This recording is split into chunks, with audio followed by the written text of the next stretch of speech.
అప్పుడప్పుడు కొన్ని సినిమాలు లాంగ్ రన్ లో ఊహకందని వసూలను అందుకుంటూ ఉంటాయి. కానీ ప్రెజెంట్ టైంలో ఓపెనింగ్ వీక్ తర్వాత చాలా వరకు సినిమాలు స్లో డౌన్ అవుతూ ఉన్నాయి. కానీ నెల క్రితం రిలీజ్ అయిన ఓ చిన్న గుజరాతీ సినిమా మాత్రం లాంగ్ రన్ లో ఎపిక్ కలెక్షన్లతో ఊహకందని ఊచకోతకొస్తుంది. రిలీజ్ అయిన వారంలో కేవలం 40 లక్షలు, రెండో వారంలో 30 లక్షలు, మూడో వారంలో 80 లక్షలు మాత్రమే గ్రాస్ ను వసూలు చేసిన ఈ సినిమా 3 వారాలలో 1.5 కోటి మాత్రమే అటు ఇటుగా గ్రాస్ మార్కును అందుకోగా తర్వాత ఆడియన్స్ లో సినిమా మీద సాలిడ్ గా బస్ పెరిగిపోవడం, ఆడియన్స్ సినిమాకు కనెక్ట్ అవ్వడంతో ఊహకందని ర్యాంపేజ్ ను చూపెడుతూ రోజు రోజుకు గ్రోత్ లో అద్భుతమైన ట్రెండ్ ను చూపెడుతూ ఉన్న ఈ సినిమా 4వ వీక్ లో 5వ వీకెండ్ లో సెన్సేషనల్ కలెక్షన్లను చూపించింది. ఆ సినిమానే లాలో కృష్ణ సదా సహాయతే అనే చిన్న గుజరాతీ సినిమా.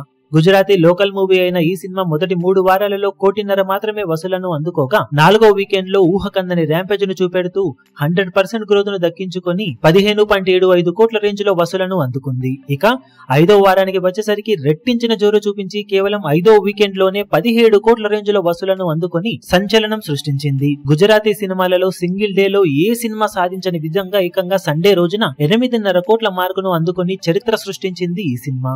దాంతో పాటు ఇండియన్ మూవీస్ పరంగా 5వ వీకెండ్ లో హైయెస్ట్ కలెక్షన్ అందుకున్న సినిమాలలో ఒకటిగా నిలిచింది ఈ సినిమా. పాన్ ఇండియా సినిమాల సరసన ఒక చిన్న సినిమా నిలవడం ఓ రేంజ్ అద్భుతమనే చెప్పాలి. ఈ రేంజ్ లో ఊచకొత కోసిన ఈ సినిమా గుజరాత్ లో ఇండస్ట్రీ రికార్డులను బెండు తీస్తూ దూసుకుపోతూ ఉండగా లాంగ్ రన్ లో ఇప్పుడు అవలీలగా 60-70 కోట్ల రేంజ్ లో కలెక్షన్ అందుకున్నా ఆశ్చర్యపోవాల్సిన అవసరం లేదని చెబుతూ ఉండటం విశేషం. ఈ వీడియో మీకు నచ్చినట్లయితే లైక్ చేయండి, షేర్ చేయండి, ఛానల్ ను సబ్స్క్రైబ్ చేయడం మాత్రం మరవకండి. ఏ చిన్న అప్డేట్ ను మిస్ అవ్వకూడదు అనుకుంటే బెల్ ఐకాన్ ను ప్రెస్ చేయండి.